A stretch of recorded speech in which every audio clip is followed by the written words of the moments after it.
লিখছিলাম কোথায়? গতকাল আমরা রুল নাম্বার 5 পড়ছিলাম, একটু মনে করে দেখো, আমি একটু লিখি।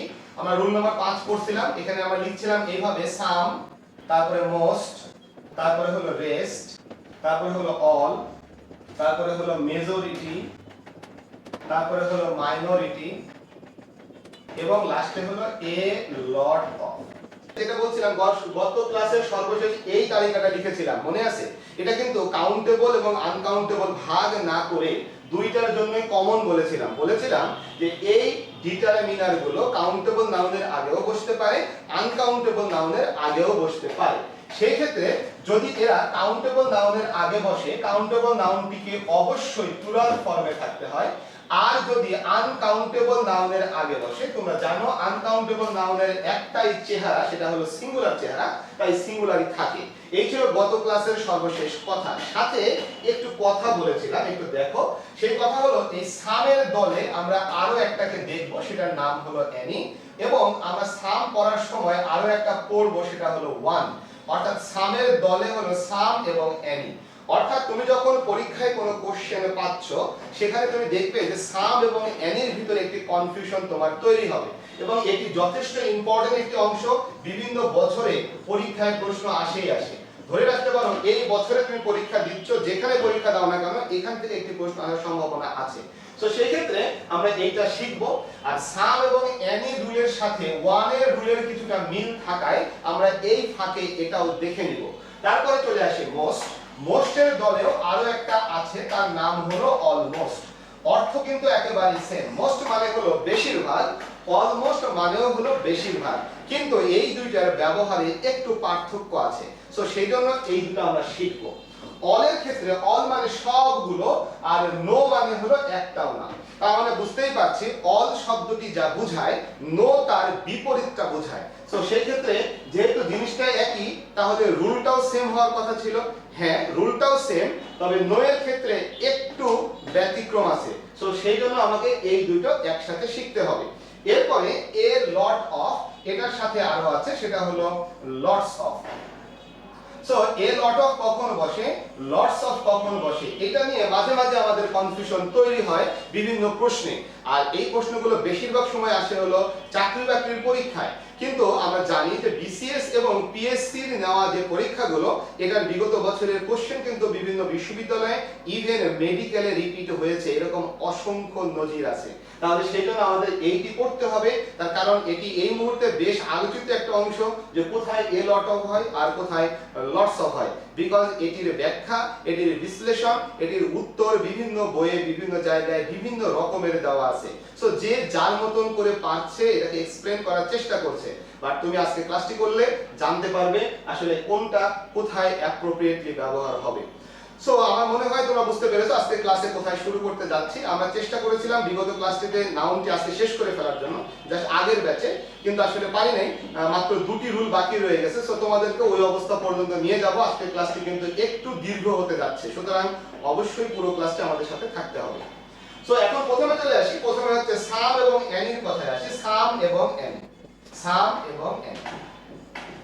সো অর্থগত দিক দিয়ে হয়তোবা পার্থক্য কিছুই নাই, কিন্তু ব্যবহারগত দিক থেকে পার্থক্য আছে। যেমন সাম শব্দটি বসে শুধুমাত্র অ্যাফার্মেটিভ সেন্টেন্সে, অর্থাৎ বাক্যটি যখন হা বোধক হবে, শুধুমাত্র ওই হা বোধক বাক্যে সাম বসবে। হা বোধক বাক্যে কি বসবে? সাম বসবে। আর অ্যানি বসবে হলো নেগেটিভ এবং কি ইন্টারোগেটিভ সেন্টেন্সে।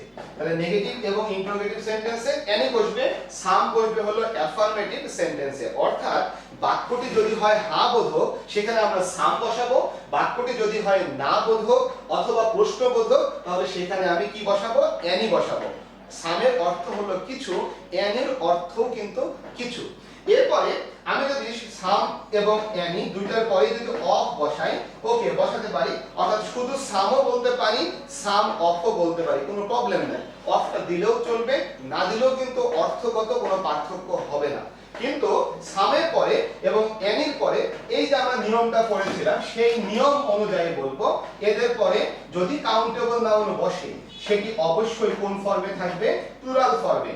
আর যদি আনকাউন্টেবল নাউন বসে তাহলে সেটাকে প্লুরাল করা যায় না, তাই সেটা সিঙ্গুলার ফর্মেই থাকবে। অর্থাৎ সাম অফ নাউনটা কাউন্টেবল হলে অবশ্যই প্লুরাল, সাম অফ নাউনটা আনকাউন্টেবল হলে অবশ্যই সিঙ্গুলার। একইভাবে এনি অফ নাউনটা কাউন্টেবল হলে অবশ্যই প্লুরাল, এনি অফ নাউনটা যদি আনকাউন্টেবল হয় অবশ্যই সিঙ্গুলার। যদি এদের পরে অর্থাৎ সাম অফ বা এনি অফ এর পরে আমাদের ভার্ব বসাতে হয় কখনো, মনে রাখতে হবে ভার্বটা বসে হলো এই নাউনটা অনুযায়ী। অর্থাৎ নাউনটা যদি প্লুরাল ফর্মে থাকে তাহলে ভার্বটাকেও প্লুরাল ফর্মে লিখতে হবে, নাউনটা যদি সিঙ্গুলার ফর্মে থাকে তাহলে ভার্বটাও কিন্তু সিঙ্গুলার ফর্মেই হবে। আমি আবারও বলছি, সাম এবং এনির রুলটা, সাম বসে হলো শুধুমাত্র হ্যাঁ বোধক বাক্যে, দ্যাট ইজ অ্যাফারমেটিভ সেন্টেন্সে। এনি বসে হলো নেগেটিভ এবং ইন্টারোগেটিভ সেন্টেন্সে। সামের পরে এবং এনির পরে অফটা দেওয়াও যায়, নাও দেওয়া যায়। আমি সাম বুকস বলতে পারি অথবা সাম অফ দি বুকস বলতে পারি। অর্থাৎ এই যে অফটা দেওয়ার ফলে আমাদের এখানে একখানা দি চলে আসে, অর্থাৎ সাম অথবা সাম অফ দি, এনি অথবা এনি অফ দি। এরপরে নাউনটা কাউন্টেবল হলে কি হয়? প্লুরাল হয়, আনকাউন্টেবল হলে কি হয়? সিঙ্গুলার হয়। আর এই নাউনটা প্লুরাল হলে ভার্বটাও তখন প্লুরাল হয়, নাউনটা সিঙ্গুলার হলে ভার্বটাও তখন কি হয়? সিঙ্গুলার হয়। সো এই হচ্ছে আমাদের সাম এবং এনির বেসিক কথা। একটু আমাকে জানাও যে তোমরা এই কথাটুকু বুঝতে পারছো কিনা। তুমি বলতে পারো সাম বুকস অথবা বলতে পারো সাম অফ দি বুকস, তুমি বলতে পারো সাম ওয়াটার অথবা বলতে পারো সাম অফ দি ওয়াটার। লক্ষ্য করো, ওয়াটার তো আনকাউন্টেবল নাউন, তাহলে এখানে দি হলো কেন? ভাইয়া দি হয়েছে এই সাম অফ দি স্ট্রাকচারের কারণে, অন্য কোনো কারণ নেই। সো দ্রুত বলে ফেলো, বুঝতে পারছো না? ইয়েস, বুঝতে পেরেছো, ধন্যবাদ। এবার দেখো এদের মতোই সাম অফ এনি অফ এর মতোই আমরা যদি শুনি তাহলে এটাও শুনতে ওরকমই লাগবে, ওয়ান অফ। তো সাম অফ এর মতোই কিন্তু ওয়ান অফটা শুনতে একই রকম লাগছে, কিন্তু আসলে ওয়ান অফ এর এই ওয়ান কিন্তু একটি সংখ্যা। যেহেতু ওয়ান একটি সংখ্যা তাহলে মনে রাখতে হবে এই সংখ্যা কিন্তু কাউন্টেবল নাউনের আগে বসে। তার মানে এই ওয়ান অফ এর পরে অবশ্যই কি হবে? কাউন্টেবল নাউন হবে। আমি আবারও বলছি, ওয়ান যেহেতু সংখ্যা, নির্দিষ্ট 1 2 3 4 সংখ্যাবাচক শব্দ, এটা বসে কোথায়? কাউন্টেবল নাউনের আগে। আর সেই ক্ষেত্রে মনে রাখতে হবে কাউন্টেবল নাউনটাকে অবশ্যই কি করতে হবে? প্লুরাল করতে হবে। অর্থাৎ ওয়ান অফ এবং কাউন্টেবল নাউনটা কি হবে? প্লুরাল হবে। যথারীতি এখানেও কিন্তু একটি কি থাকবে? দি থাকবে। ওয়ান অফ দি কাউন্টেবল নাউনটা কি হবে? প্লুরাল হবে। এবং এর পরে যে ভার্বটা কিন্তু ভাই সিঙ্গুলার হবে।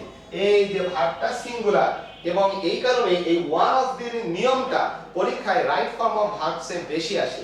যেহেতু আমাদের নরমালি দেখি এখানে নাউনটা প্লুরাল হলে ভার্বটা প্লুরাল সাম অফ দি নিয়মে, এনি অফ দি নিয়মেও নাউনটা প্লুরাল হলে ভার্বটা প্লুরাল, নাউনটা সিঙ্গুলার হলে ভার্বটা সিঙ্গুলার। কিন্তু ওয়ান অফ দি নিয়মে নাউনটা কিন্তু প্লুরাল হবেই হবে, কিন্তু ভার্বটা কিন্তু কি হয়? সিঙ্গুলার হয়। আমরা এই রুলটা কিন্তু শিখবো যখন সাবজেক্ট ভার্ব এগ্রিমেন্ট করব, তখন আবারও শিখবো। তবে এখন আমাদের স্ট্রাকচার শেখার প্রেক্ষাপটে যেহেতু একই রকম শুনতে, তাই আমরা এটা এক পলকে দেখে রাখলাম। আমি আশা করি বুঝতেই পারতেছো তোমরা এই রুল তিনটি কিন্তু খুবই সহজ, এবং তুমি যদি একটু মনে রাখো, এটা মুখস্থ করার বিষয় না ভাই, তুমি যদি একটু মনে রাখো, যদি একটু বুঝে বুঝে এই উত্তরগুলি করার চেষ্টা করো, তাহলে তুমি এমনি বুঝতে পারবা। যেহেতু সাম এবং এনি কাউন্টেবল আনকাউন্টেবল উভয়ের পূর্বেই বসে, সেই ক্ষেত্রে কাউন্টেবল নাউনের পূর্বে বসলে অবশ্যই এটা প্লুরাল হয়, আনকাউন্টেবল নাউনের পূর্বে বসে ওটা তো ভাই প্লুরাল করা যায় না, তাই সিঙ্গুলার হয়। ভাই একটাই কথা, কমন কথা। সো একটু আমাকে বলো সাম, এনি এবং ওয়ানের এই বিষয়গুলো বুঝতে পেরেছো কিনা? যে সাম এবং এনি কোথায় বসবে, সাথে অফ থাকলে একটা দি থাকবে, কাউন্টেবল নাউন হলে প্লুরাল হবে, আনকাউন্টেবল সিঙ্গুলার ফর্মে, ওদিকে ভার্বটা বসবে নাউনটাকে দেখে দেখে। কিন্তু ওয়ানের ক্ষেত্রে অফ দি এবার নাউনটা অবশ্যই প্লুরাল, কিন্তু ভার্বটা হবে সিঙ্গুলার। দ্রুত আমাকে বলো ভাইয়া বুঝতে পেরেছো না? রুলটি বুঝো, কোশ্চেন তো ভাই আমি সলভ করাবো, দেখো কেমনে পারা যায়। আমরা তাহলে এবারে মোস্ট এবং অলমোস্ট এর নিয়মে চলে যাচ্ছি, মোস্ট এবং অলমোস্ট এ চলে যাচ্ছি। আমি ধরে নিচ্ছি তোমরা এটা বুঝে ফেলেছো আর কি। তো এবার মোস্ট এর কথা আসে। আমি কিন্তু প্রথমেই বলেছিলাম যে মোস্ট আর অলমোস্ট অর্থগতভাবে সেম, মোস্ট এবং অলমোস্ট অর্থগতভাবে একেবারে সেম। তার মানে মোস্ট মানে হলো বেশিরভাগ, অলমোস্ট মানে হলো বেশিরভাগ, কিন্তু এখানে একটু পার্থক্য আছে। পার্থক্য হলো এই মোস্ট হচ্ছে একা, অর্থাৎ সে সবসময় সিঙ্গেল চলে, সে কখনোই সঙ্গীর সাথে নিতে পছন্দ করে না। কিন্তু অলমোস্ট সে আবার কখনোই একা চলে না, অর্থাৎ যখনই তুমি অলমোস্ট বসাচ্ছ তার একজন সঙ্গী দিতে হবে, অথবা তুমি তাকে সঙ্গী নিয়েও বলতে পারো, এই যে অলটার সাথে যুক্ত করতে হবে। অর্থাৎ যখনই অলমোস্ট বসবে সাথে একটা অল অবশ্যই আসবে, কিন্তু মোস্ট যখন বসবে মোস্ট কিন্তু একা একা বসবে। এখন দেখো তুমি বলতে পারো মোস্ট বুকস, মোস্ট বুকস কেন বুকস দিলাম, কারণ মোস্টের পরে কাউন্টেবল নাউন অবশ্যই কি হবে, প্লুরাল হবে। আবার তুমি বলতে পারো মোস্ট ওয়াটার, কেন সিঙ্গুলার দিলাম, কারণ আনকাউন্টেবল নাউন সিঙ্গুলার ফর্মেই থাকে। আবার একই ভাবে অলমোস্ট তুমি যদি দাও তাহলে তোমাকে বলতে হবে অলমোস্ট অল বুকস, যেহেতু কাউন্টেবল নাউন প্লুরাল। আবার বলতে হবে অলমোস্ট অল ওয়াটার। তার মানে অলমোস্টের সাথে এই অলটি দেওয়া তোমার জন্য কি হয়ে গেছে, বাধ্যতামূলক, বিকজ সে কিন্তু একা একা থাকতে পছন্দ করে না। মোস্ট এবং অলমোস্ট প্রথম পার্থক্যটা বুঝতে পারছো। এবার চলে আসি পরবর্তীতে। মোস্টের পরে তুমি বুঝতেই পারছো কাউন্টেবল নাউনটা কি হবে, প্লুরাল হবে। অলমোস্টের পরেও কাউন্টেবল নাউনটা কি হবে, প্লুরাল হবে। দুটার ক্ষেত্রে সেম কথা। আবার যদি আনকাউন্টেবল নাউন হয় তাহলে কি হবে, সিঙ্গুলার হবে। দুইটার ক্ষেত্রেই কিন্তু সেম কথা। অর্থাৎ এই মোস্ট এবং অলমোস্ট এই নিয়মটা মেনে চলছে। অর্থাৎ এদের পরে কাউন্টেবল নাউন অবশ্যই প্লুরাল, এদের পরে আনকাউন্টেবল নাউন অবশ্যই সিঙ্গুলার। একইভাবে এদের পরে যখন আমি ভার্ব বসাচ্ছি সেই ভার্বটা কিন্তু এই নাউনটাকে দেখে বসাচ্ছি। এই নাউনটা হলো প্লুরাল, এই নাউনটা হলো প্লুরাল, সরি এই নাউনটা হলো সিঙ্গুলার। তার কারণ এই এখানটায় নাউনটা সিঙ্গুলার তাই ভার্বটা সিঙ্গুলার, নাউনটা প্লুরাল তাই ভার্বটা কি, প্লুরাল। এখন দেখো মোস্ট এর পরে কাউন্টেবল নাউন হলে অবশ্যই প্লুরাল, ভার্বটা কি হবে, প্লুরাল, কারণ নাউন যখন প্লুরাল ভার্ব তখন প্লুরাল। আবার দেখো অলমোস্ট অল এর পরে সেম কাহিনী, নাউনটা প্লুরাল ভার্বটা প্লুরাল। আবার এই দুইটার পরে অলমোস্ট অল এর পরে দুইটা হলে ভার্বটা হবে এইটা অনুযায়ী। ভাই এটা তো ক্লিয়ার। এখন দেখো এই মোস্টটা একা না হয়ে মোস্টের সাথে আবার অফ আসতে পারে, অলমোস্ট অল এর সাথেও কি আসতে পারে, অফ আসতে পারে। এখন মোস্টের সাথে যদি অফ আসে মনে রাখবা ওই যে অফের সাথে একটা দি কিন্তু দেওয়াই লাগবে, অফের সাথে একটা দি কিন্তু দেওয়াই লাগবে। তার কারণ এই অফ বেচারা কখনোই একা থাকতে পছন্দ করে না, তার একজন সঙ্গী অবশ্যই লাগে, এবং সেই সঙ্গী হলো দি, অর্থাৎ মোস্ট অফ দি। আমি বলতে পারি যদি কখনো দেখো যে কাউন্টেবল নাউনের পূর্বে দি দেওয়া আছে তাহলে তুমি অবশ্যই মোস্ট বসাবে না, বসাবে কি, মোস্ট অফ। উল্টা ভাবে তুমি যদি কখনো মোস্ট অফ পাও তাহলে কাউন্টেবল অথবা আনকাউন্টেবল যেটাই বলি না কেন এই দিটা কিন্তু দেওয়াই লাগবে। সো এখন তুমি বলতে পারো মোস্ট অফ দি ওয়াটার। ভাই ওয়াটার তো আনকাউন্টেবল নাউন, দি হবে না। লক্ষ্য করো আমরা আনকাউন্টেবল নাউনের পূর্বে দি বসে একটা জায়গা শিখেছিলাম পরে অফ থাকলে, এখানে কিন্তু পরে অফ নাই ভাই, আগে অফ। কেন এরকম হচ্ছে, বিকজ এটা মোস্ট অলমোস্ট অফের নিয়ম। সামের ক্ষেত্রে কিন্তু একই জিনিস রেখে এসেছে, ভাইয়া মনে আছে তো? দেখো এইগুলো কিন্তু আসলে নরমাল রুলের কিছুটা ব্যতিক্রম। তুমি যদি ওইখানে ওই একটা রুল ধরে বসে থাকো, না আনকাউন্টেবল নাউনের পূর্বে দি বসবে যদি পরে অফ থাকে, আর কোনো কথা মানি না। তোমাদের তখনই বলেছিলাম ইংরেজি গ্রামার কিন্তু a + b হোল স্কয়ারের সূত্র মেনে চলে না, এটা বিভিন্ন সময় বিভিন্ন তার ব্যতিক্রম আসবে। টোটালটা শেখার পরেই তুমি আসলে একটা কমপ্লিট নলেজ পাইবা। এখন এই রুলগুলো তুমি যদি না শেখো তাহলে ওই একটা রুল যদি ধরে থাকো তাহলে বুঝতেই পারছো উত্তর ভুল হওয়ার কিন্তু বেশ কিছু সম্ভাবনা তৈরি হয়ে যাবে। আমার মনে হয় কথাটা বুঝতে পারছো। মোস্ট আর অলমোস্ট শব্দের অর্থ কি ভাই, বেশিরভাগ, অর্থটা বুঝতে পারছি। এবার মোস্ট শব্দটা বাক্যে মোস্ট হিসেবেই বসে, কিন্তু অলমোস্ট যখনই বসবে অলমোস্টের পরে একটা অল আসতে হবে, অর্থাৎ অলমোস্ট অল না হলে কিন্তু অলমোস্ট বসবে না। তার মানে অলমোস্ট অল একসাথে মনে রাখো, মোস্ট আর অলমোস্ট অল একসাথে, অর্থাৎ মোস্ট একা বসবে, অলমোস্ট অল একসাথে বসবে, অর্থটা কিন্তু সেম, অর্থাৎ বেশিরভাগ। এরপরে অফ যদি দেই আমি, মোস্টের পরে অফ দিব তাহলে অবশ্যই দিও দিতে হবে। আর যদি আমি অফ আর দি না দেই সমস্যা নেই, আমরা সরাসরি দিতে পারবো এইভাবে মোস্ট কাউন্টেবল নাউন প্লুরাল। মনে করো আমি বলে ফেললাম মোস্ট বুকস, হয়ে যাবে। কিন্তু আমি যদি অফ দেই তাহলে আমাকে লিখতে হবে মোস্ট অফ দি বুকস, অর্থাৎ অফ দিলেই দি দিতে হবে, না বোঝার তো কিছু নাই ভাইয়া। একইভাবে অলমোস্ট অল তুমি যদি এই মাঝখানে এই জিনিসটা না দাও, অফ দি না দাও সমস্যা নেই, almost all books, almost all water হয়ে যাবে। আবার তুমি যদি মনে করো না আমি অফ দিব, অলমোস্ট অল অফ, তাহলে অবশ্যই দি দিতে হবে। অলমোস্ট অল অফ দি নাউনটা কি হবে, কাউন্টেবল বা আনকাউন্টেবল যেটাই হোক না কেন নিয়ম মেনে এইভাবে চলে যাবে। সো আমার তো মনে হয় বিষয়টি খুব একটা জটিল না। সো আমাকে জানাও তো ভাইয়া বুঝতে পারছো কিনা, দ্রুত জানাও, দ্রুত। প্রতিটি দাস যে বোঝো না সে এখন জানাও ভাইয়া বুঝতে পারছো কিনা। একটা very easy rule, very easy rule, কিন্তু এটা না জানলে অনেক সময় অনেক কোশ্চেন সলভ করতে প্রবলেম হবে। আমরা কিন্তু কোশ্চেন সলভ করব মনে আছে, নাউনের পার্সন স্পেস আইডেন্টিফিকেশনের সলভ ক্লাসটা কিন্তু এখনো হয় নাই, ওটা হবে। আর তারপরে আমরা নাউনের কিন্তু কোশ্চেন সলভ করব, সলভ ক্লাস হবে, প্লাস ওই যে অন্যান্য কোচিং এর শীটেরও সলভ ক্লাস পাইবা, বুঝতেই পারতেছো। এবার সবাই ক্লিয়ার আছে? ঠিক আছে, ক্লিয়ার হলে আমার মনে হয় মোস্ট এবং অলমোস্ট কে বিদায় জানাতে পারি। তবে একবার আমি টোটাল বিষয়টা বলে দিই। মোস্ট এবং অলমোস্ট অল অর্থটা হলো সেম। মোস্টটা মোস্ট হিসেবেই বসে, কিন্তু অলমোস্টটা অবশ্যই একটা অল সাথে নিয়ে বসে। মোস্টকে একা রাখতে পারো অথবা মোস্ট অফ দি লিখতে পারো। অলমোস্ট অল কে একা রাখতে পারো অথবা অলমোস্ট অল এর পরে অফ দি দিতে পারো। এবং এরপরে কাউন্টেবল এবং আনকাউন্টেবল নাউন দুইটাই হতে পারে। কাউন্টেবল নাউন হলে ওটাকে অবশ্যই প্লুরাল করে লিখতে হবে, আনকাউন্টেবল নাউনকে প্লুরাল করা যায় না, তাই এটা সিঙ্গুলার ফর্মে রাখতে হবে। এবং নাউনটাকে দেখেই পরবর্তী ভার্ব বসাতে হবে যদি কখনো ভার্বটি বসাতে বলে। অর্থাৎ যদি এখানে শূন্যস্থান দিয়ে ভার্বটি বসাতে বলে, আমরা এটাকে দেখে বলবো এটা প্লুরাল, তাই ভার্বটাও প্লুরাল ফর্মে থাকবে। এটা সিঙ্গুলার, তাই ভার্বটাও সিঙ্গুলার ফর্মে থাকবে। আশা করি আমার কথাটা বুঝতে পেরেছো। এই ভার্বের বিষয়গুলো কিন্তু আমরা সাবজেক্ট ভার্ব এগ্রিমেন্টে আবারও করব, এই জিনিসগুলো ওখানে আবারও আসবে। সো সেখানে আমরা এটা আরো একবার আলোচনা করব। সো দুইবার পড়ছো, একবার শূন্যস্থান থাকবে এখানে, আর নাউনের শীটে শূন্যস্থান থাকবে এখানটায়, অথবা শূন্যস্থান থাকবে এই অফ দিয়ে এই জায়গাটায়। সো এই হচ্ছে দুটো অপেক্ষার মধ্যে পার্থক্য। জিনিস কিন্তু একটাই, কখনো ভার্বের জায়গায় শূন্যস্থান, এই বাক্যগুলো চলে যাবে রাইট ফর্ম অফ ভার্বস এর কোশ্চেনে বা সাবজেক্ট ভার্ব এগ্রিমেন্টের চ্যাপ্টারে। আবার শূন্যস্থান এখানে অথবা এখানে এই জায়গাটায়, তখন আমি বলবো এটা হলো নাউনের চ্যাপ্টার আলোচ্য বিষয়। সো এইভাবে আসলে কোশ্চেনগুলোকে অ্যানালাইসিস করা ছাড়া অন্য কোনো রাস্তা নেই। কিন্তু আমরা আসলে বইগুলো যেটা পড়ি সেখানে এইভাবে বিশ্লেষণ করা থাকে না, ফলাফল স্টুডেন্ট অনেক সময় বিভ্রান্ত হয়। সো আমরা এটা বুঝে ফেললাম, এবার অলের ভিতরে চলে যেতে চাই। অল, অলে চলে যাচ্ছি। অল, সো প্রথমে অল পড়ব, তারপর আমরা নো পড়ব। অল মানে কি ভাই? সবগুলো, তাই না? রেস্টের ক্ষেত্রে নিয়মটা হচ্ছে নরমাল এই মোস্টের মধ্যে। আচ্ছা ঠিক আছে, আর রেস্টের কথাটা বলেই যাই।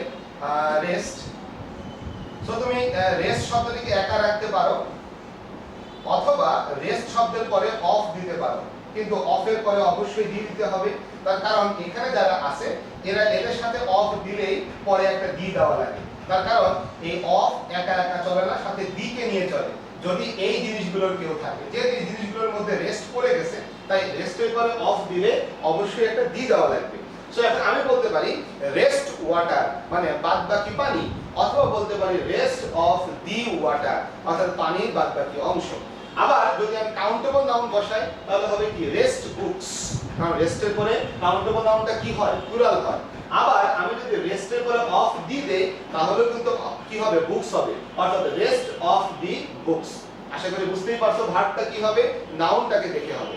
অর্থাৎ রেস্টের পরে যদি কাউন্টেবল নাউন দেই এটা প্লুরাল হবে, আর এটাকে দেখে ভার্বটাও কিন্তু কি হবে? প্লুরাল হবে।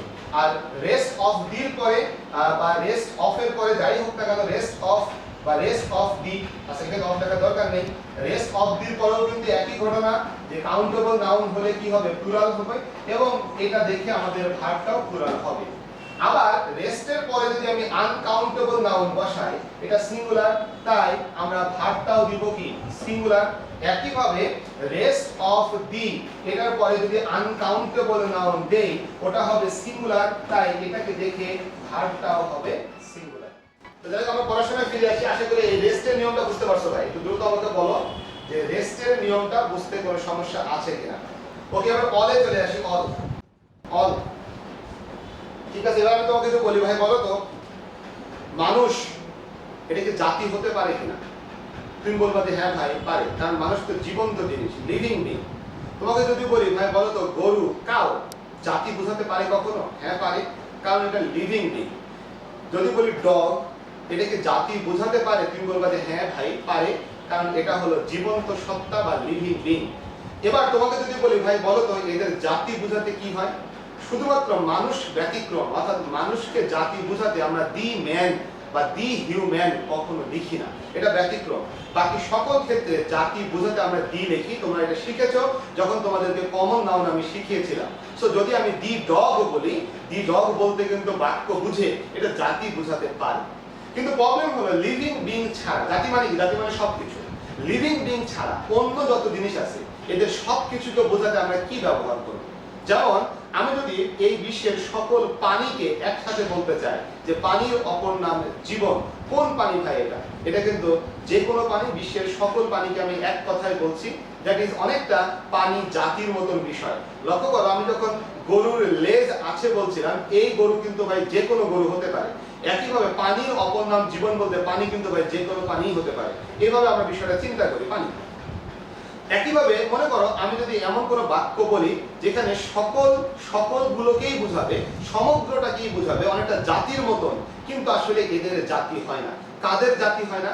যেমন জড় পদার্থের, যারা জীবন্ত না, এদের কিন্তু আসলে জাতি হয় না। তো সেই ক্ষেত্রে আমরা কিন্তু কখনোই দি লিখে জাতি প্রকাশ করতে পারবো না। অর্থাৎ দি ওয়াটার বললে এটা কি সমগ্র ওয়াটার জাতিকে বুঝাবে, সমগ্র ওয়াটারকে বুঝাবে? না ভাই, এটা বাক্যটিকে ভুল করে দিবে, তার কারণ দি ওয়াটার আসলে হবে না। একইভাবে আমি যদি গাছের কথা বলি, দ্যাট ইজ বৃক্ষ আমাদের অকৃত্রিম বন্ধু। এই বৃক্ষ বলতে কি একটা দুইটা গাছ, নাকি গাছ জাতি আমাদের অকৃত্রিম বন্ধু? ভাই গাছ জাতি। তাহলে এখন প্রশ্ন হলো, আমি কি গাছকে দি ট্রি লিখলে সমগ্র গাছকেই বুঝাবে? উত্তর হলো না। তাহলে কি করতে হবে? তাহলে বিষয়টা হলো আমরা সেখানে অল ব্যবহার করতে পারি, অথবা আর কিভাবে লিখতে পারি সেটা হচ্ছে অলের ভিতরে আলোচনা হবে। রেস্ট অফ এর পরে কি লিখতে দেখি, রেস্ট অফ এর পরে কি দি না বসালেও হয়? ভাই দি না বসালেও হয় বলতে যদি প্রশ্নে কখনো দেওয়া থাকে, প্রশ্নকর্তা যে কোনো কিছু করতে পারে, বাট তোমাকে যখন লিখতে বলবে তুমি অবশ্যই নিয়ম মেনে এখানে দিটি বসাবে। আশা করি আমার কথাটা বুঝতে পারছো। রেস্ট অফ ওয়াটার বললেও বাক্য হয় ভাই, রেস্ট অফ ওয়াটার বললেও বাক্য হয়, কিন্তু রুল বলতেছে রেস্ট থাকলে পরে অফ দি দেওয়া লাগবে। আর সেই ক্ষেত্রে তোমার কাজ হলো, যদি কখনো তোমাকে বলে যে এখানে অফ হবে নাকি অফ দি হবে, তুমি অবশ্যই বেস্ট আনসারটি চয়েস করবা। আশা করি নাসিমা আমার কথাটি বুঝতে পেরেছো। এখন চলে আসি, আমি যদি এভাবে লিখি অল ওয়াটার বললে কি বোঝাবে? অল ওয়াটার বললে বিশ্বের সকল পানিকে একসাথে বোঝাবে। আবার আমি যদি বলি শুধু ওয়াটার বললেও কিন্তু আমাদের সকল পানিকে একসাথে বোঝাবে। মনে রাখতে হবে এইগুলো হলো ম্যাটেরিয়াল নাউন, যেগুলোকে কাউন্ট করা যায় না, আনকাউন্টেবল। এরকম আনকাউন্টেবল নাউনের পূর্বে যদি অল বসাই, অথবা আনকাউন্টেবল নাউনটাকে এভাবে একা একা রেখে দেই, তাহলে এই জিনিসের সমগ্র বিষয়টাকে একসাথে বোঝায়। যেমন আমি যদি বলি অল ওয়াটার ইজ লাইফ, সকল পানি জীবন বা পানি জীবন, আসলে অল ওয়াটারের বাংলা কিন্তু সকল পানি না, অল ওয়াটারের বাংলা হলো পানি। সো আবার যদি বলি ওয়াটার ইজ লাইফ, অর্থাৎ পানি জীবন, অল ওয়াটার ইজ লাইফ অর্থ হলো পানি জীবন। সো দুটি বাক্যই সঠিক। এই ক্ষেত্রে যদি পরীক্ষায় কখনো দুটি অপশনই থাকে, আমরা মনে রাখবো এটা হলো সবচেয়ে বেশি ব্যবহৃত, ওয়াটার ইজ লাইফ। আমরা হয়তো অলটা দিব না, তবে যদি কখনো এই অল দেওয়াও থাকে, ধরে নিব অল ওয়াটার মানে যা, শুধু ওয়াটার মানেও কিন্তু তাই। সো এই দুটোকে কনফিউজ করার কোনো সুযোগ নেই। এরপরে ভার্বটা কি হবে? ভার্বের নিয়ম তো নরমাল, এই যে নাউনটা দেখে দেখে হবে, নাউনটা সিঙ্গুলার হলে ভার্বটা সিঙ্গুলার হবে, নাউনটা সিঙ্গুলার হলে ভার্বটা সিঙ্গুলার হবে। সো ভার্বটি হলো সিঙ্গুলার। ভাই কথাটা ক্লিয়ার হয়েছে আশা করি। এবার আমি যদি প্লুরাল কোনো কিছু ইউজ করতে চাই, সেটা হতে হবে কাউন্টেবল। তাহলে অল ট্রিজ লিখলাম, অল ট্রিজ। তাহলে দেখো অল ট্রিজ বলতে কি বোঝায়? সকল গাছ, তার মানে গাছ জাতি, জাতির মতো করে অর্থ দিচ্ছে। So all trees. আবার আমি যদি শুধু ট্রিজ লিখি, তাহলে কি হবে? সেম কাহিনী, অর্থাৎ অল ট্রিজ মানে যা, শুধু ট্রিজ মানেও কিন্তু তাই, অর্থাৎ অল ট্রিজ এবং শুধু ট্রিজ সেম অর্থ দেয়। এখন যদি তোমাকে বলা হয় ভাই গাছ আমাদের বন্ধু, তাহলে ইংরেজি কি হবে? তুমি লিখতে পারো all trees are our friends, আর অথবা বলতে পারো ট্রিজ আর আওয়ার ফ্রেন্ডস, গাছ আমাদের সেরা বন্ধু, গাছ আমাদের শ্রেষ্ঠ বন্ধু। All trees are our best friends, অথবা trees are our best friends. So বুঝতেই পারতেছো এখানে গাছ আমাদের সেরা বন্ধু বা শ্রেষ্ঠ বন্ধু বলতে আসলে কোন গাছকে বোঝাচ্ছে? সকল গাছ, অর্থাৎ বৃক্ষ জাতি। কিন্তু এই বৃক্ষ কিন্তু লিভিং বিং না। সায়েন্সের স্টুডেন্টরা কিছুটা হতমত খেয়ে গেছে, কি কয় ভাই গাছ নাকি জীবন্ত না? জগদীশ চন্দ্র বসু এটা আবিষ্কার করেই গেছে যে গাছ হলো একটি জীবন্ত জিনিস। তাহলে কেন বলছি?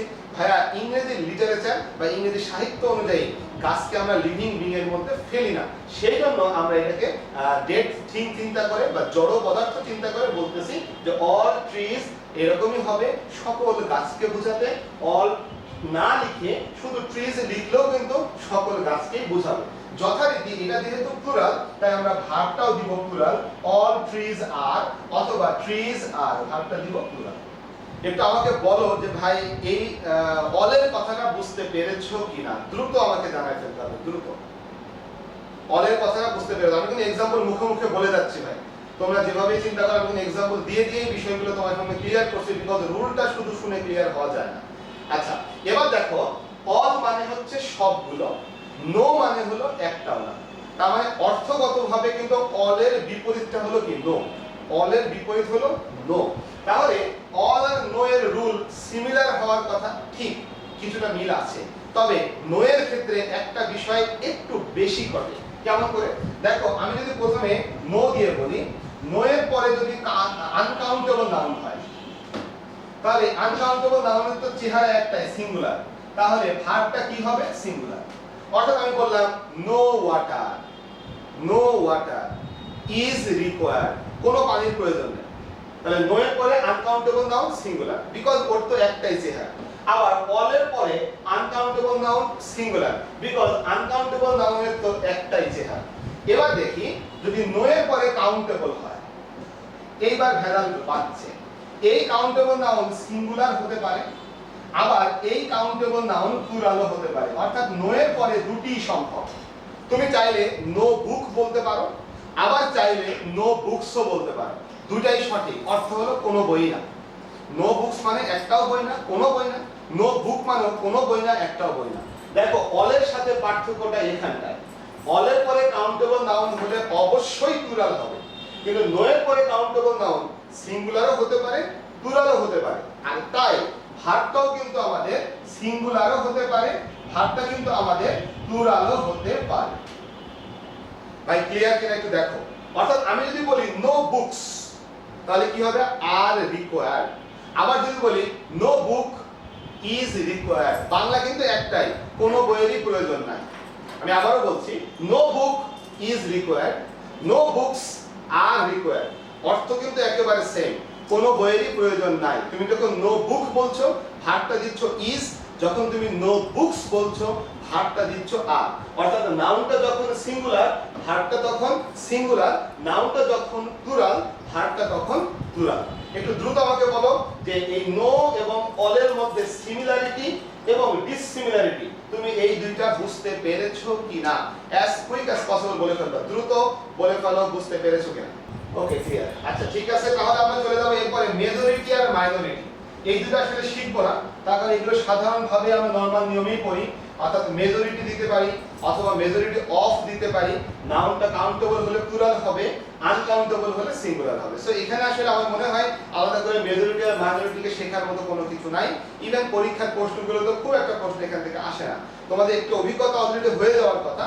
পরীক্ষার প্রশ্ন আসে সেখান থেকেই, মায়ের কাজ যেখানটায় থাকে। সো এই মেজরিটি আর মাইনরিটি রুল একটাই, নরমাল, নাউনটা প্লুরাল ভার্বটা প্লুরাল, হ্যানত্যান এগুলো কমন রুলটা। সো এটা নিয়ে আমাদের আলাদা করে চিন্তা করার দরকার নেই। এবার চলে আসি এ লট অফ এবং লটস অফ। প্রথমে তোমাকে জানাই এই দুইটার অর্থই হলো অনেক অথবা প্রচুর। এ লট অফ এবং লটস অফ দুটারই অর্থ হলো অনেক অথবা প্রচুর। এবার চলে আসি, দেখো এ লট অফ এবং লটস অফ, অনেক এবং প্রচুর, এটা হলো এদের মিনিং। আচ্ছা, তাহলে এই মিনিংটা কার মতন? এই মিনিংটা হচ্ছে কাউন্টেবলের ক্ষেত্রে মেনির মতন, আর আনকাউন্টেবলের ক্ষেত্রে মাচের মতন।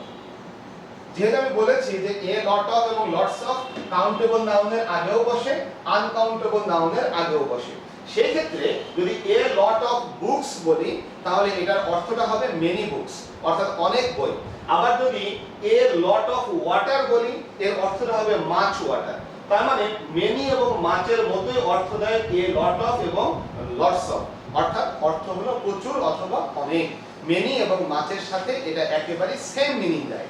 কিন্তু এ লট অফ এবং লটস অফ এরা তো সেম মিনিং দেয়, তাহলে এদের মধ্যে পার্থক্য করব কিভাবে? দেখো পরীক্ষার প্রশ্নগুলি কখনোই এটার সাথে এটাকে কনফিউশনে ফেলে না।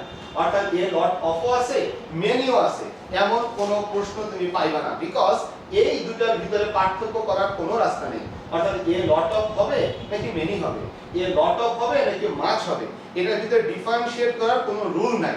সেই কারণে কখনোই পরীক্ষায় এই দুটো একসাথে দিবে না, যদি দেয়ও তাহলে দেখবে যে উত্তরে a প্লাস b এরকম একটা অপশন দেওয়া আছে। তবে এই দুটোর মধ্যে কনফিউশন তৈরি হয়, আমি কি এ লট অফ দিব নাকি আমি লটস অফ দিব। প্রবলেমটা হলো সেখানটা। মনে রাখতে হবে লটস অফ যে জিনিসটা এটা হলো ফর্মাল, লটস অফ জিনিসটা হলো ফর্মাল।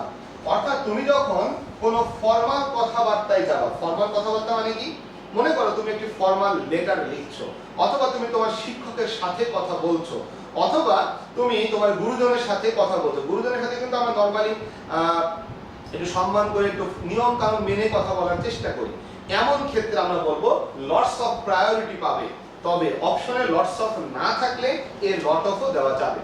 আবার তুমি তোমার বন্ধুর সাথে কথা বলছো, হ্যাঁ দোস্ত অনেক কাজ পড়ে আছে, এই যে বন্ধুর সাথে কথাবার্তা, এটা কিন্তু ফর্মাল না, এটা হলো ইনফর্মাল। তাহলে সেই ক্ষেত্রে তোমাকে কি করতে হবে, এ লট অফ কে প্রায়োরিটি দিতে হবে। অর্থাৎ যে প্রশ্নটি তোমার সামনে রাখা হলো সেই প্রশ্ন পড়ে তোমাকে বুঝতে হবে যে এটা আসলে ফর্মাল কোনো আলোচনা চলছে নাকি এটা ইনফর্মাল কোনো ঘটনা ঘটছে।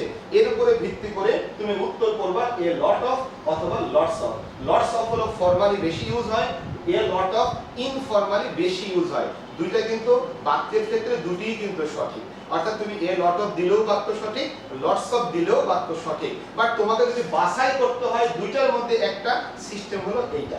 বিষয়টা হলো এই যে দুইটা জিনিস, তুমি বলতে পারো এ লট অফ বুকস, তুমি বলতে পারো লটস অফ বুকস, অর্থ কিন্তু সেম। অর্থাৎ কাউন্টেবল নাউন প্লুরাল হবে, অর্থটা সেম। আবার আমি যদি বলি এ লট অফ ওয়াটার, অথবা যদি বলি লটস অফ ওয়াটার, এই ক্ষেত্রেও কিন্তু অর্থটা সেম, যে মাছ ওয়াটার, তাহলে অর্থ কিন্তু সেম। প্রশ্ন হলো আমি কখন এ লট অফ ওয়াটার বসাবো, কখন হচ্ছে লটস অফ ওয়াটার বসাবো। বাক্যটা পড়ে তোমাকে বুঝতে হবে এখানে ফর্মাল কোনো আলোচনা চলছে কিনা। যদি ফর্মাল কোনো আলোচনা চলে তাহলে তুমি লটস অফ বসাবা, যদি ফর্মাল আলোচনা না চলে তাহলে এ লট অফ বসাবা। বিষয়টা হলো এই রকমের, এর সাথে কাউন্টেবল আনকাউন্টেবল এর বিষয়টা জড়িত না। আশা করি আমার কথাটা বুঝতে পারছো। আমরা কাউন্টেবল আনকাউন্টেবলের যে পার্থক্য আকারে ছক শেখা শুরু করেছিলাম তার সর্বশেষ এই 5 নম্বর রুলটি ছিল, আমরা শেষ করে ফেললাম। আমরা এর পরের রুলের দিকে ঢুকে পড়ব। ওকে, ক্লিয়ার? যদি ক্লিয়ার হয় আমরা এর পরের দিকে যাচ্ছি। Same or similar meaning.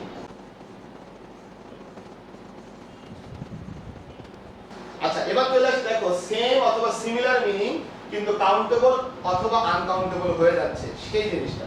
তুমি যখন শীটটি দেখবে সেখানে এরকম একটি ছক তুমি পেয়ে যাবে, যে ছকের ভিতরে একটি পাশে এরকম কাউন্টেবল লেখা আছে, আরেকটা পাশে আনকাউন্টেবল লেখা আছে।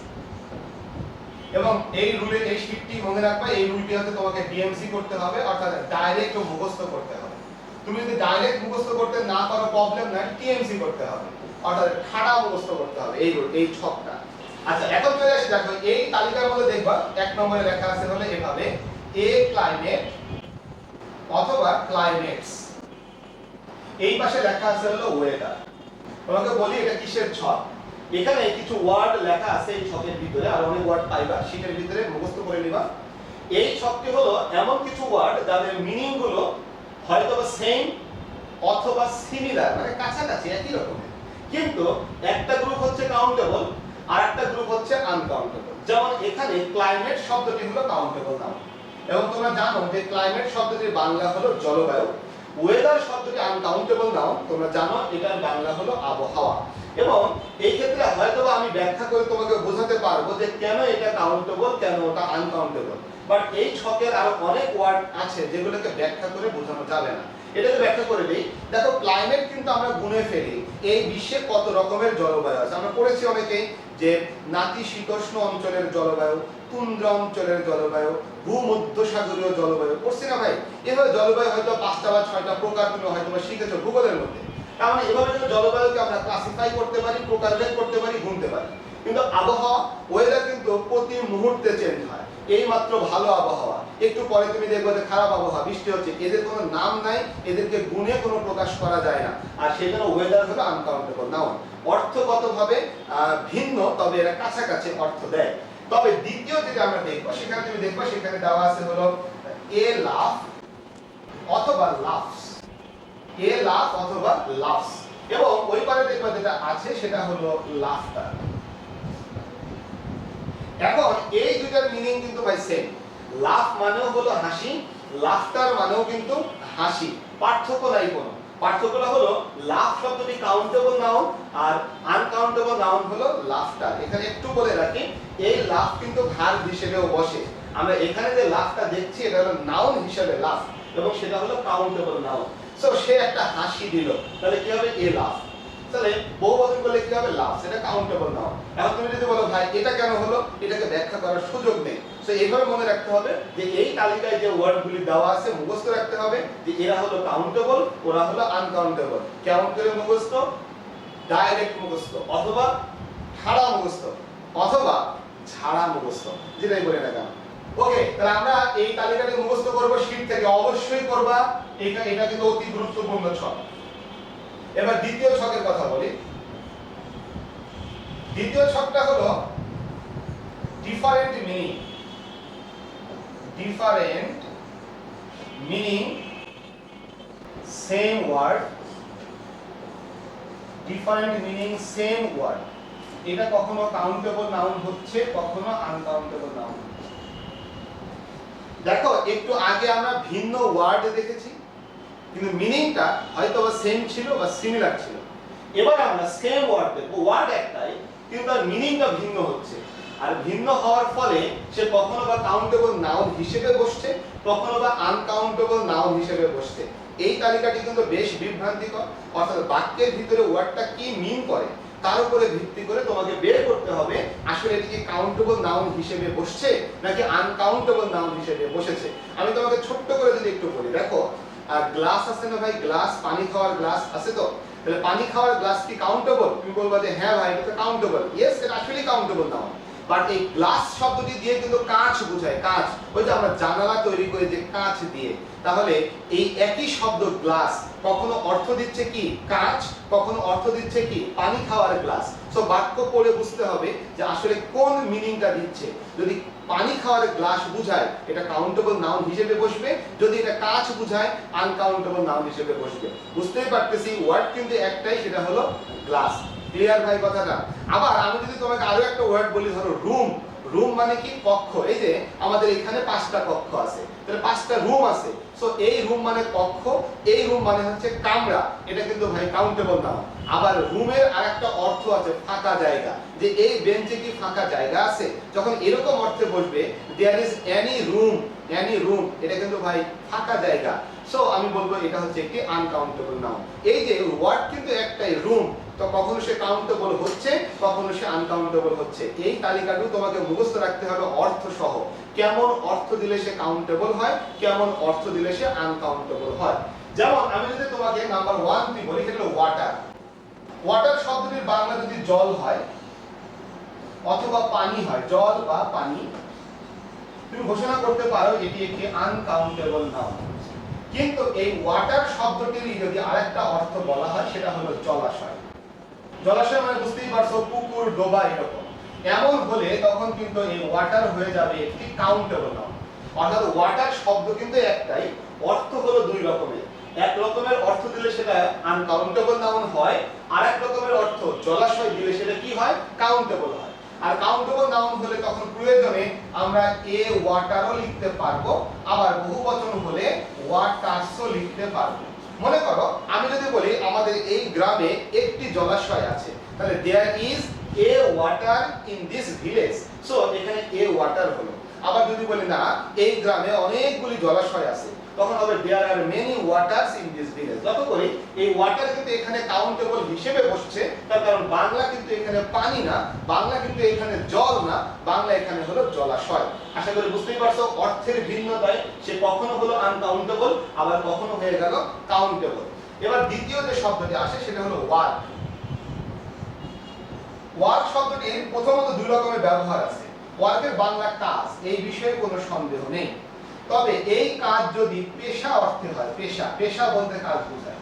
যেমন আমি একটি কাজ খুঁজছি, তাহলে পেশা অর্থে কাজ, তাহলে সেই ওয়ার্ক হচ্ছে আনকাউন্টেবল নাউন, এই বিষয়ে কোনো সন্দেহ নেই।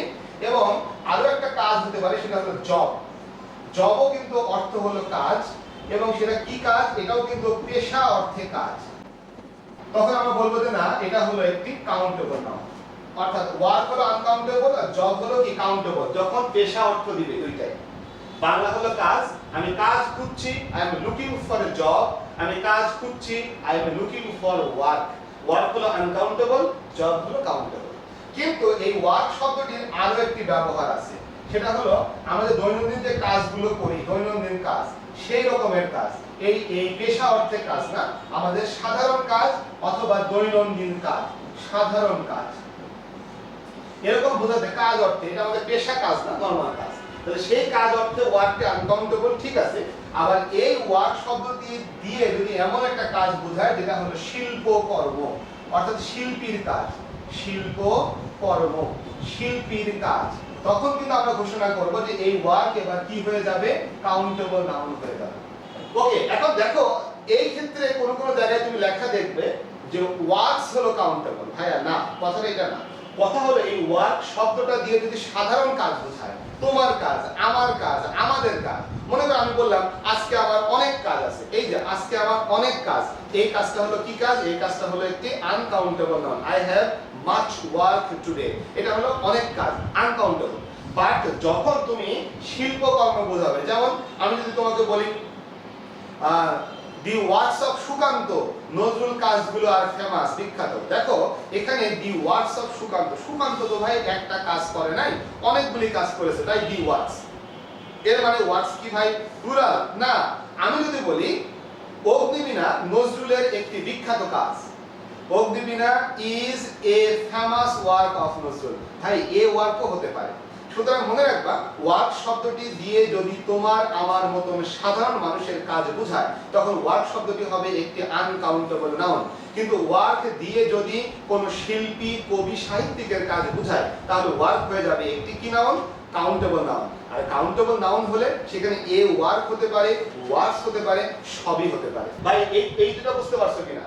এইভাবে বাংলা দিয়ে দিয়ে আমাদের অনেকগুলি ওয়ার্ডের তালিকা শীটের ভিতরে পাইবা, একটু কষ্ট করে সেখান থেকে মুখস্থ করে নিবা। আর মুখস্থ করে নিলে তুমি দেখবা যে তুমি নিজেই বুঝতেছো।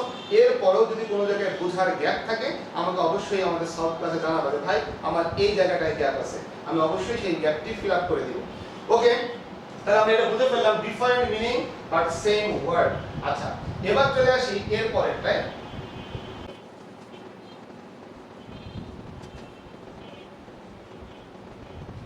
ওকে, যেটা বলছিলাম একটি উপদেশ, দুটি উপদেশ, বাংলা ভাষা সহ বেশ কিছু ভাষায় এমন কিছু ওয়ার্ড ব্যবহার হয় যে ওয়ার্ডগুলো কিন্তু আসলে ইংরেজি ভাষায় আনকাউন্টেবল, কিন্তু ওই ভাষাগুলোতে হয়তোবা কাউন্টেবলের মতো করে ব্যবহার হয়। সো যেহেতু আমরা বাংলা ভাষাভাষী, সেই কারণে আমরা অনেক সময় বাংলা দিয়ে চিন্তা করে এই সমস্ত ওয়ার্ডগুলোকে ইংরেজিতে লেখার সময় বিভ্রান্ত হয়ে পড়তে পারি। যেমন আমি বললাম যে শিক্ষক আমাকে দুটি উপদেশ দিলেন।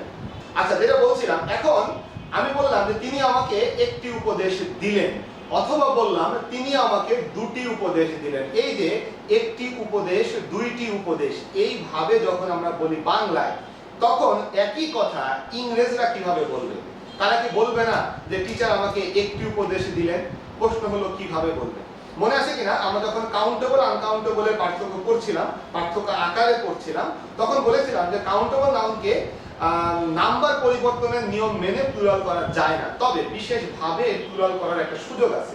আমরা সেই কথাটি এখন শিখব।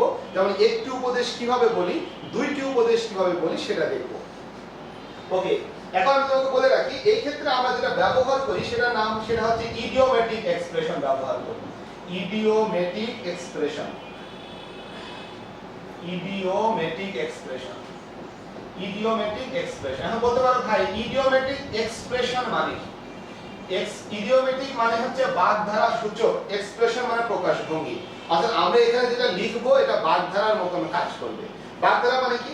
বাগধারা মানে হচ্ছে এমন কিছু ওয়ার্ড, সেই ওয়ার্ডগুলো যে মিনিং এ দিক না কেন, আলটিমেটলি সম্মিলিত মিনিং কিন্তু একটা স্পেসিফিক মিনিং আসে। যেমন আমি যদি বলি আমরা কাঠের ঢেকি, এটা যে অর্থই দিক না কেন, আমরা যদি এটার সম্মিলিত অর্থ চিন্তা করি অপদার্থ ব্যক্তি।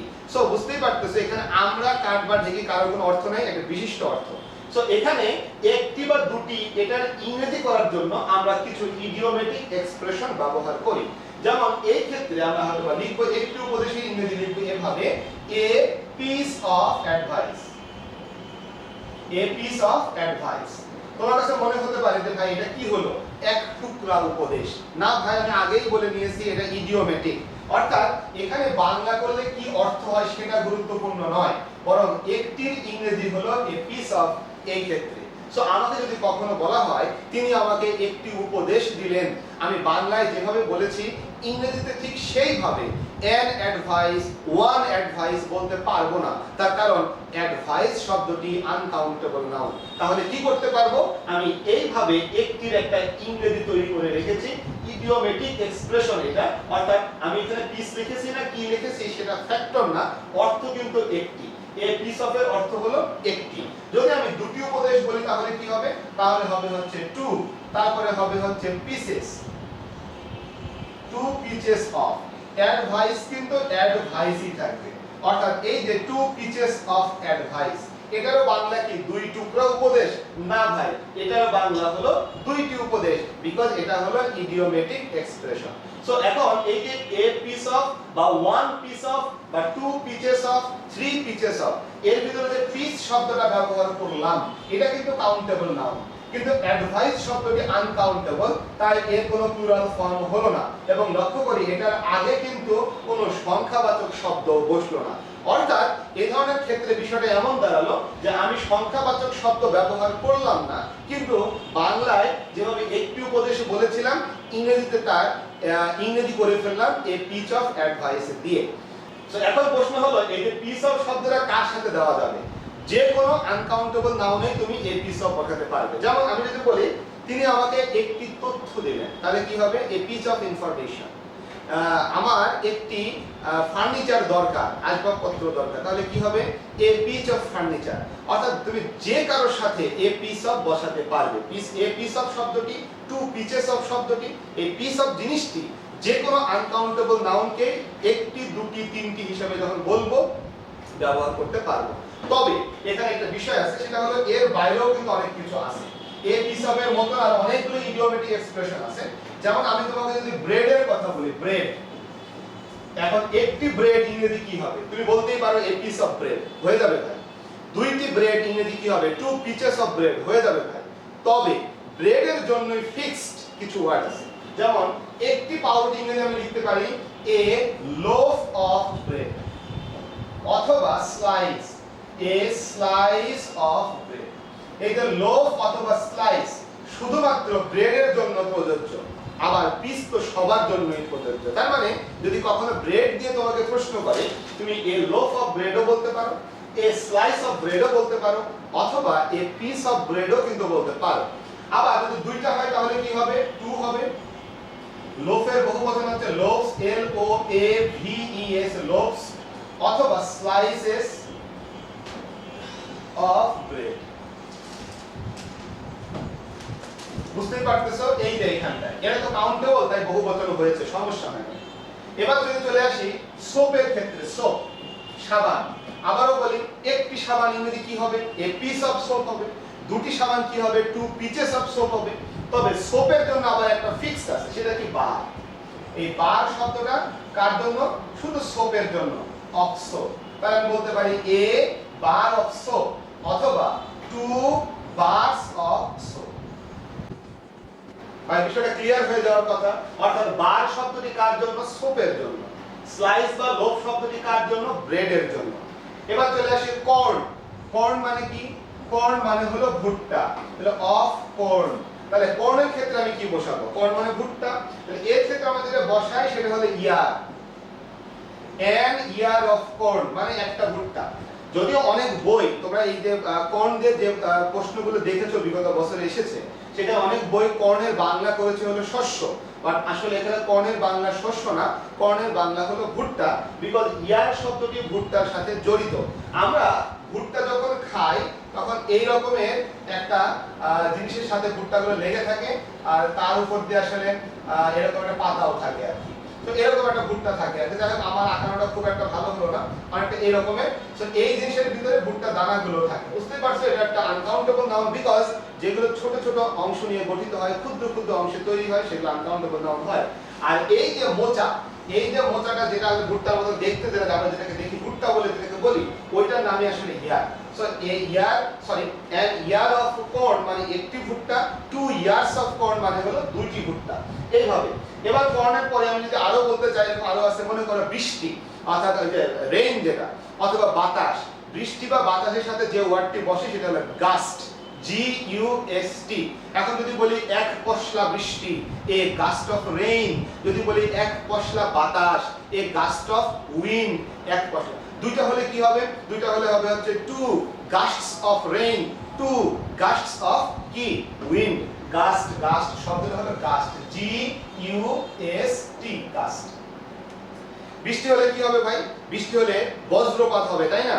বজ্রপাতে আগে কিন্তু বিজলির চমক দেখা যায়, শব্দ কিন্তু একটু পরে আসে। তোমরা এটা খুব ভালোই জানো, বিকজ শব্দের গতি আলোর গতির চেয়ে কম। সুতরাং এবার বৃষ্টির ভিতরে কি হলো? প্রথমে বিজলির চমক দেখলাম। বিজলির চমকের ইংরেজি কি?